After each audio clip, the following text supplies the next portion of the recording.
Hello guys, and thank you for joining me again this week. I am going to try and talk about methods, spiritual methods that are meant to get us out of our suffering, out of our delusions, and awaken us. Methods that bring us to the ultimate enlightenment, what we're all chasing, apparently, right? Yes, so methods. There are lots of different methods. I'm not an expert on this stuff, but lots of different ones. There's, of course, meditation, and there are lots of different types of meditations. There's self-inquiry, which is my own preferred method. Then there are devotional methods like chanting, prayer. There is bhakti, which is where it's like, devotion to a higher power or a guru. Then there are body-based methods like yoga. There's breath work, pranayama.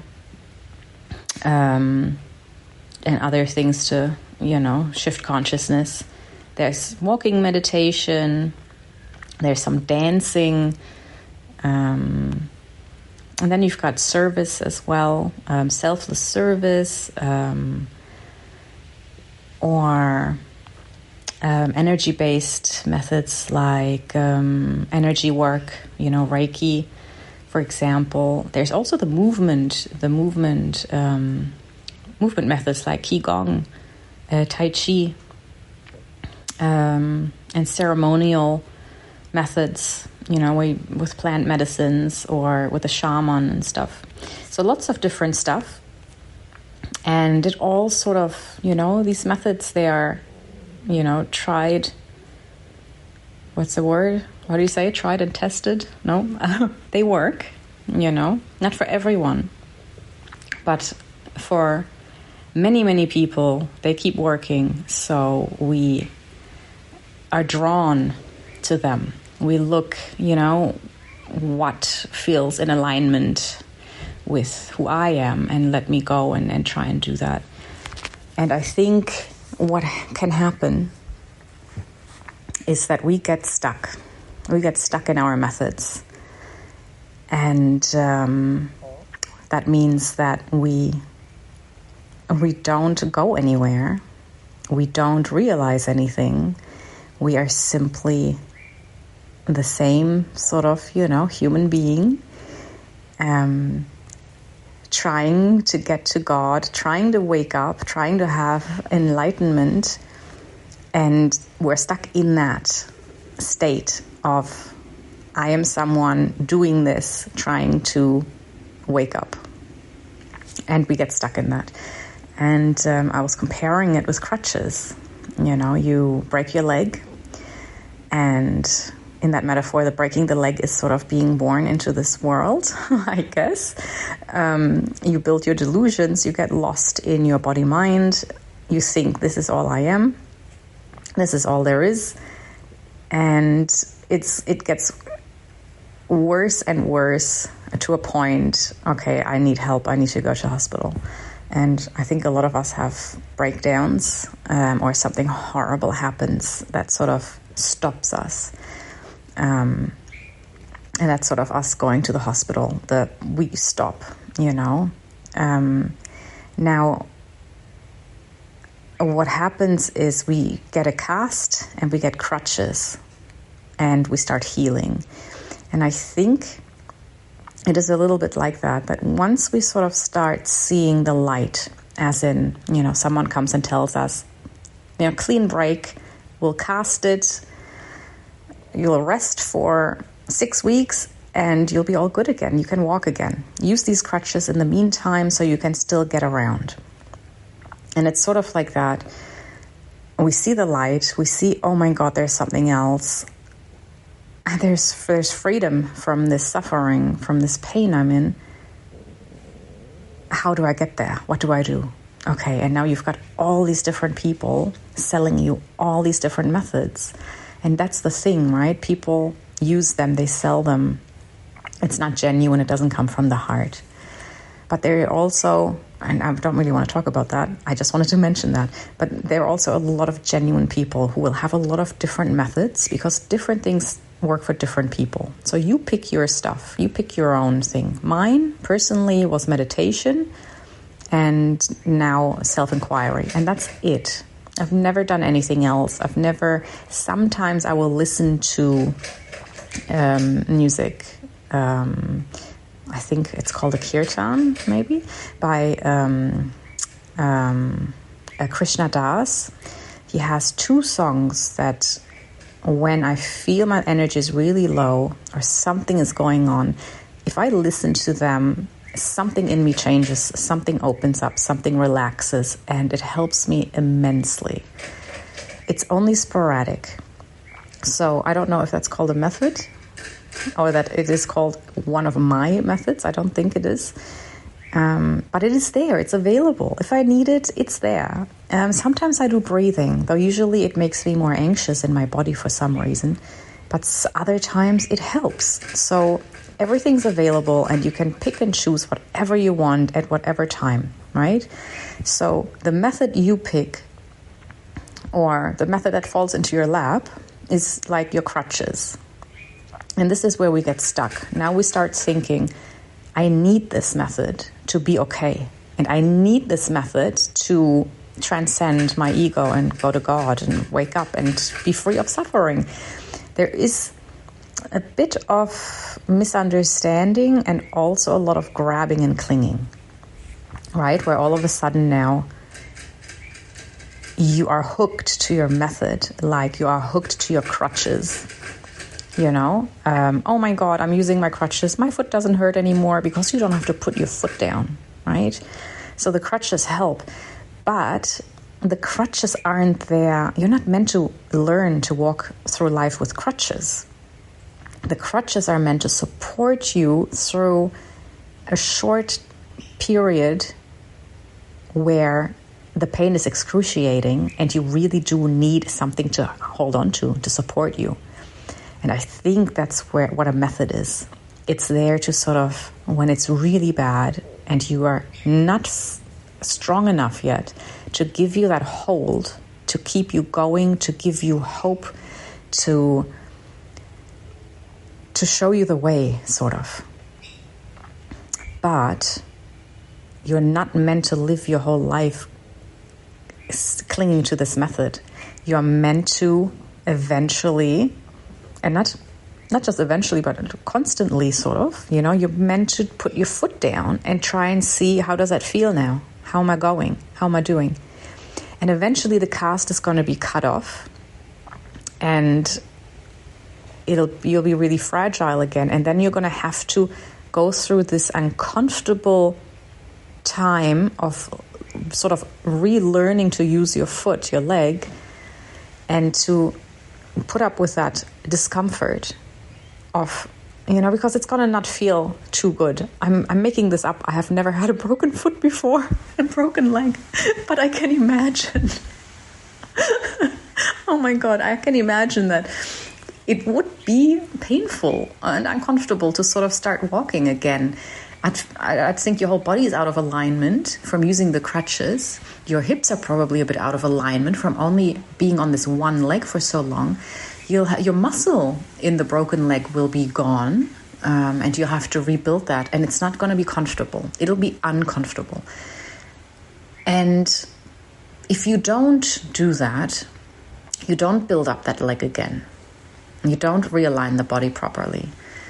And then you just walk around with crutches your whole life. And, you know, wherever you go, it's like, where are my crutches? Oh my God, I can't be without them. Where are they? And you're stuck. You are hooked, right? And that's how it is with methods, I think. They are really, really important. And they have their place. And they're amazing. And I love them. And they're very healthy. Or they can be very healthy. They can also be not so healthy. And the difference is Do you think that this is your new life? As a mind body, and you're now this person who is spiritual and has these methods, and you still live your life as this little person doing their thing? Or do you understand that this is your crutch for right now? Sorry about that noise. That's my coffee machine. It's turning itself off. Okay. Or do you realize that this is a method I'm going to use for now because I need it? And you realize, look, I'm a mess. This is scary. This is painful. And I'm going to use that. It helps. But I'm only using it to give me the time and the strength to continue going, to do this. It's going to give me the tools and the time to develop my own strength, my own inner seeing. Yeah, I think that's the important thing. So methods are good. I mean, the good methods are good. The problem is never the method. The problem is always your relationship to the method. Yeah? So if you are using your method to escape, if it's fear-based, then you're doing it wrong. Then you're stuck. And that's something you can check for yourself. If you just sit with yourself, honestly, and you can do that right now. What's your method? Your main number one method that you're sort of, identifying with, where you're like, this is me. Like me, I would say, okay, meditation, even though it's self-inquiry at the moment, but it's always just in my head. It's always just been meditation. That's my thing. Meditation. Now you think. So if you've got your method now, think about it, what it is. Just be clear. I'll just give you time just in case anyone's still trying to think. But you can do this alone as well afterwards. So what is your method? And now have a think. How does it make you feel?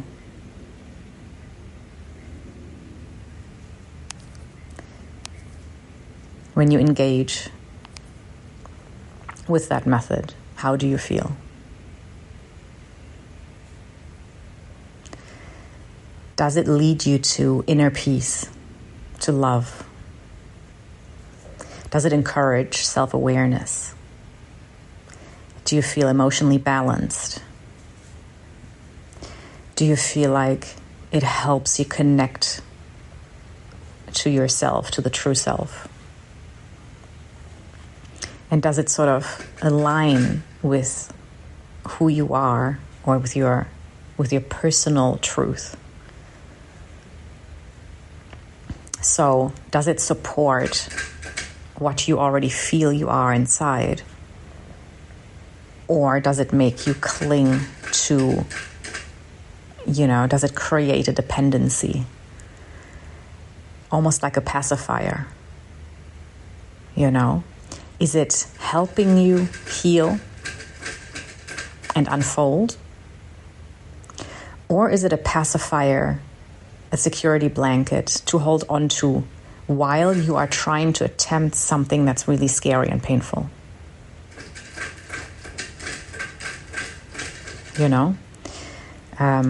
I'll put a list on social media, on Facebook and Instagram, about how you can sort of recognize healthy spiritual methods or unhealthy spiritual methods. I think that's really important because that defines your relationship with it. A healthy method will guide you and help you, like wind beneath your wings. And an unhealthy method is simply just a method that you're clinging to. So basically, what you're doing is you are scared, you are in pain, and you don't want the pain.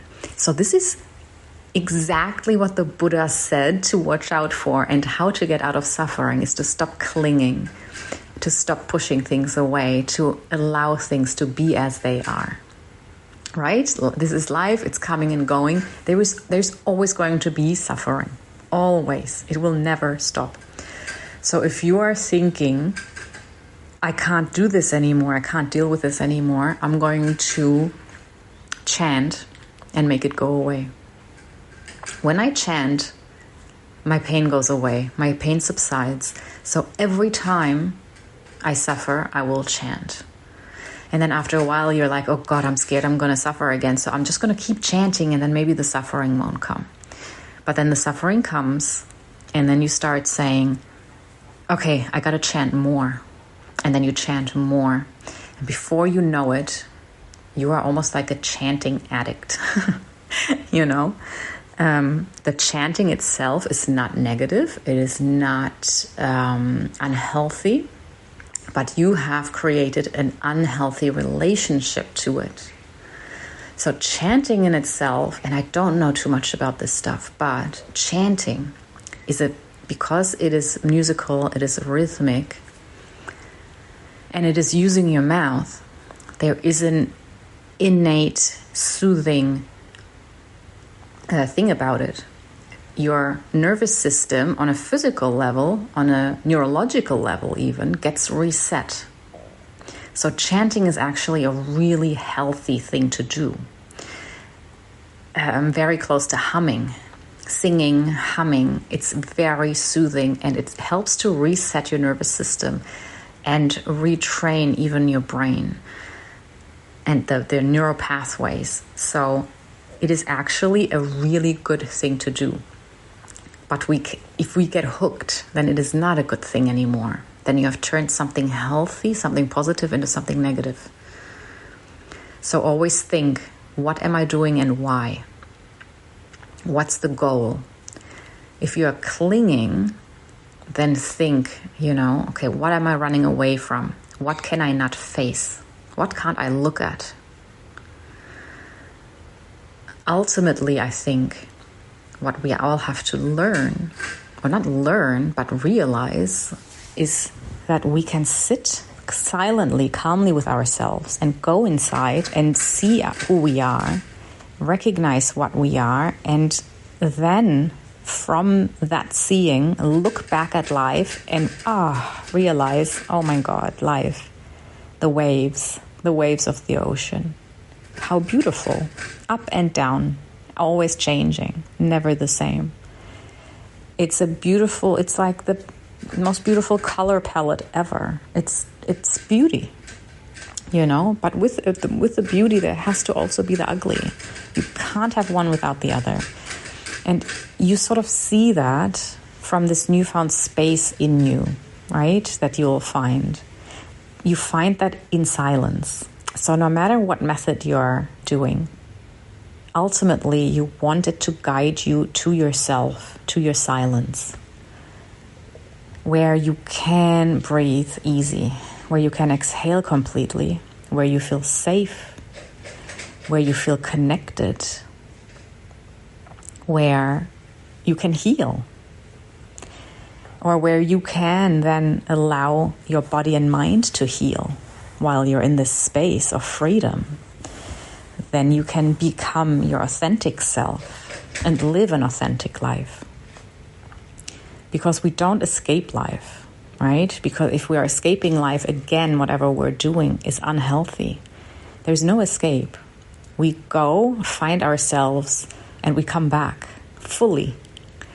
And then we live life fully aware, feeling more, seeing more, giving more, receiving more. It all just happens more intensely. So whoever says, oh my God, you're on a spiritual journey where you're just going to leave and live in a cave and become all weird and sit there and not engage anymore, it's like you're gone. That's not true. That's not right. Yes, people can do that too. Yes, they can go and live in a cave for sure, if that's what they want to do. If they are living in a cave because they're escaping something they don't like, then they're not going to find their bliss. They're not going to wake up from this delusion. But what normally happens is when people find their true being, their true self,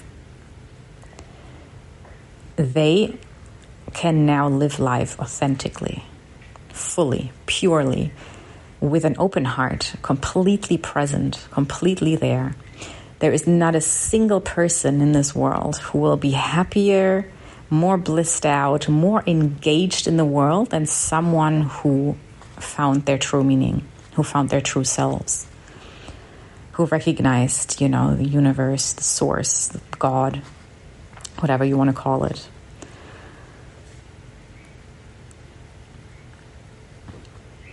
And until you get there, there are a lot of beautiful methods. But don't forget where you're going, or you will get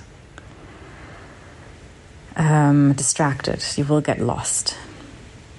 It's very easy to get distracted. You're going up the mountain and you're using a stick to help you get up there, and that stick is your method. And when you get up to the mountain, you sort of chuck the stick. You don't need it anymore because you're up there. And I think what can happen with people is they go up there and then halfway up, they get distracted, and then they start setting up camp and telling people all about their trip up the mountain and how amazing it would be. And look at this stick. This has helped me so much, and they collect more sticks and sell them to people and say, use this stick to go up the mountain. And they're not going up the mountain anymore. Now it's all about the stick, now it's all about the method. How can I, make this method even more, how can I change this method to help me more? Or how can I utilize it better? And how can I tell other people about it? Because, oh my God, it's amazing. Come on, let's do it all together, let's chant together. And you forget where you're going. You just stop going. And again, please, I want to make sure I have nothing against chanting or any method. And it's beautiful to come together to chant. But please remember why you are coming together to chant. I think that's the key to, are you stuck or not? What's your relationship like with your method? Is it now about just coming together and enjoying life with your friends and singing and chanting? Or do you still know where you're going? Do you still know what you're doing?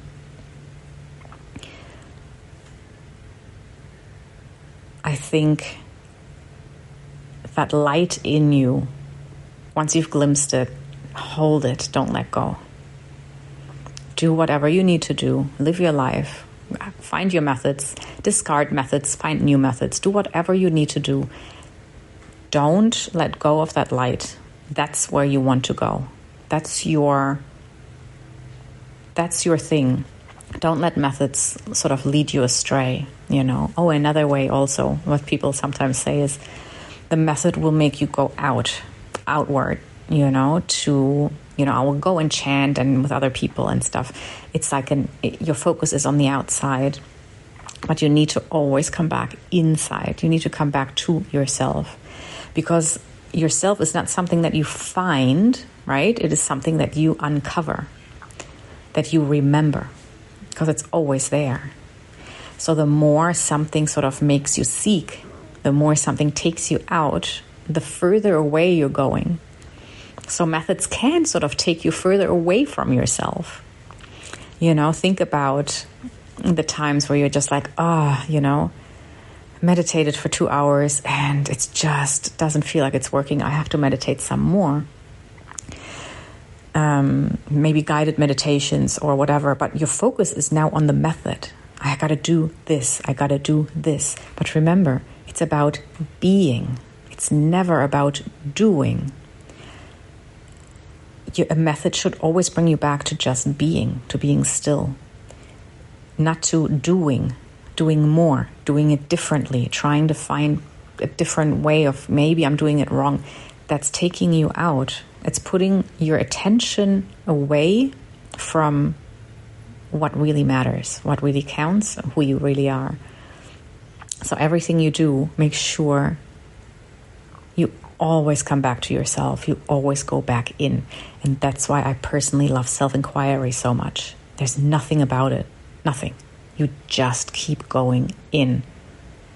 Peel the layers one after the other constantly. Peel, peel, peel. Recognize, peel. Recognize, peel. It doesn't take you anywhere else. Yeah, I think that's it. So I will, I'll go on Facebook and Instagram and share those tables or those lists. How you can sort of check if a method is working for you and is healthy, or if it is hindering you and maybe getting in the way. And remember, it is not about checking, is this method good or not, and do I discard it or use another? But it is about checking, what is my relationship to the method I am using? And do I need to change that relationship to it? So it's not actually about the method itself. It's about your relationship to it. Okay, I hope this helped a little bit. Do some self-inquiry. Go in, have a look. Is it helping you? Be totally honest with yourself. And always keep realigning. Realign yourself. Sometimes I think we all lose our way a little bit. We all get caught up in life or certain things. And I think that's completely okay and normal. And part of all of this, and we all have to make mistakes. That's also very normal. We make mistakes, and then what do you do? How do you react? Once you see, then what do you choose? So it's a constant unfolding, uncovering, meeting yourself more and more, deeper and deeper. It's so beautiful.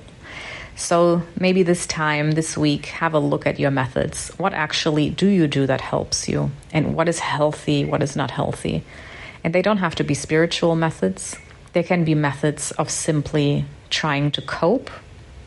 It could be drinking. It could be doing drugs. It could be online shopping. It could be doom scrolling. It doesn't have to be a healthy method. We have a lot of unhealthy methods. Binge watching Netflix. What do you do to soothe yourself? What do you do to help yourself? And is it a positive thing in your life or a negative thing? And what does it give you?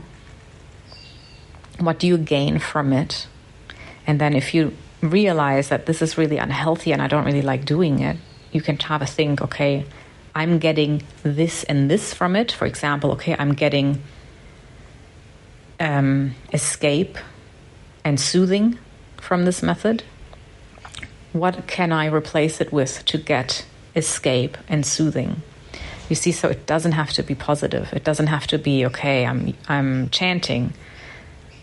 Is it helping me? How do I feel? Do I need to discard it or something? No. If you're chanting, but you feel like you're stuck, have a look. How am I using chanting? Is it an escape? Just look at it. Be honest. Be completely raw and honest. Am I escaping something in my life by chanting? That's it. And if you are, then you've got something to work through there. What are you escaping and why? Because chanting should not be an escape. Chanting is a vehicle to God. It is not an escape. It's not an escape vehicle. So have a look. What are you doing? Are you chanting? Are you meditating? Are you drinking alcohol? Are you shopping? Whatever it is that you're doing, identify it. Is it healthy? Is it unhealthy? Think about, do I want this in my life? Do I not want this in my life? And try and work with that. If you don't want something in your life, figure out what it gives you, what you gain from it, and why. Why do you need that? What's missing? And try and go into that direction. And with healthy methods, yes, I want them in my life. Have a look. Is my relationship positive with this method? Or do I need to change my thinking here? Am I using meditation to escape? Or am I using meditation to be calm and go to God and eventually, return to my life and be fully there, more present, more loving, my heart's more open now. And it's just a means of becoming more you, of transcending, of aligning with your true self. Never an escape, never a means to cope or an attempt to escape suffering. Anyway, let me know what you find if you do inquire into this, and let me know how your relationship with your methods is, what you found, if you were able to sort of recognize, wow, yeah, I'm doing the right thing, I'm on the right path. This was very empowering. Or if you've noticed, I'm using this for whatever, and you can recognize it and then change focus, and look at these relationships and change them. We have to recognize something in order to make a change, So happy recognition. And I hope you have a beautiful rest of the day. And I wanted to record a little side note. After I was done with episode 21, I thought that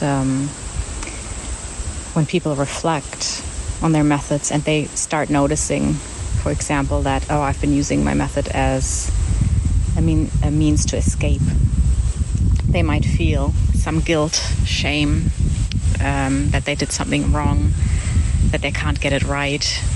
It might bring up some negativity. And I just wanted to add that this is not about blame or shame or about recognizing that a mistake was made to feel bad. You're checking in to notice or to realize, is something working or not, and what is happening. And here's the thing, if you check in and you realize, you're honest with yourself, and you realize, I'm using meditation to escape my life, then that is 100% okay. You are not making a mistake in a sense, oh no, what did I do? Okay, I'm not allowed to do that anymore. How do I change it? What do I do now? How can I do it? And you freak yourself out, right? What is happening is, at some point in your life, you had to make this decision. Maybe unconsciously, your brain had to make the decision to save you, to keep you from harm, that we're going to meditate now to survive whatever environment we're in, whatever situation we're in, or whatever else the method is that is helping you escape. You are doing something, you are learning something, your brain is taking over and creating a system that is meant to help you survive. It is meant to help you cope. That's what our brains do. It's amazing. It's incredible. Now, if we don't take a closer look, then we can just get stuck in that, get lost in that. In that coping with the environment, you sort of do get stuck in it. That's the only thing, right? You are trying to cope. You are trying to survive. That means you're not making changes, and you are still escaping. You're not dealing with what's happening. So the chance you get by looking is to realize, to recognize what is happening, what's going on. In the example of meditating to escape, have a look. How is this escape? How is this meditation helping me? What is it giving me? What is it providing me with? And maybe is that okay right now? Because maybe you are in a situation where this is all you've got, and this is the one thing that sees you through. You don't have any other skills. You don't have any other opportunities to deal with whatever you're in at the moment. And that is completely valid, and that is completely okay. The only difference is that you are now aware of it. This awareness allows you to make that decision, okay, I'm in a situation where I need meditation to escape. There's nothing else I can do right now, so I'm going to continue doing it. Or you might recognize, I'm using meditation to escape the situation. That's really bad. There's others. I'm going to deal with the situation. How am I going to change my situation? And you can slowly make changes and get yourself out of whatever situation you're in that is forcing you to escape and is forcing you to use something like meditation to escape. And then I think, you can pat yourself on the back for using meditation, which is extremely helpful and healthy, over using drugs or alcohol or spending money or whatever else there's so much stuff you can do that is so unhealthy, but you've chosen meditation. And if you're listening now, God, I keep getting myself into these situations. If you're listening now and you are using, for example, alcohol to escape, then I'm sorry, I don't mean to say that, bad. But be calm, be compassionate with yourself, and take a look. What am I doing? What am I escaping? Why am I using alcohol? What does it give me? What does it give me that I need to survive? And how can I find this somewhere else with something that's healthier? And then, of course, more importantly, how can I get myself out of this situation I'm in where I feel the need to escape? Yeah, so I just wanted to say this, no blame, no shame. We're all doing the best we can. We all want the same thing, which is happiness, the end of suffering. We want to feel love. We want to feel loved. We want to love. We want to have an open heart. And I think that's it. That's all we want. That's all everyone wants. And everyone is doing whatever they can to have an open heart, to love and be loved, to be happy, to ease suffering in themselves and in others. I think that's all we're ever doing. That's all everyone wants to do. And if we feel like we've gotten lost or we fell off the wagon, then be kind to yourself, be compassionate, hold yourself lightly, and remember that whatever situation you're in, whatever you're doing right now that you feel like it might be harmful to yourself and others, at one point in your life, that was the only option you had.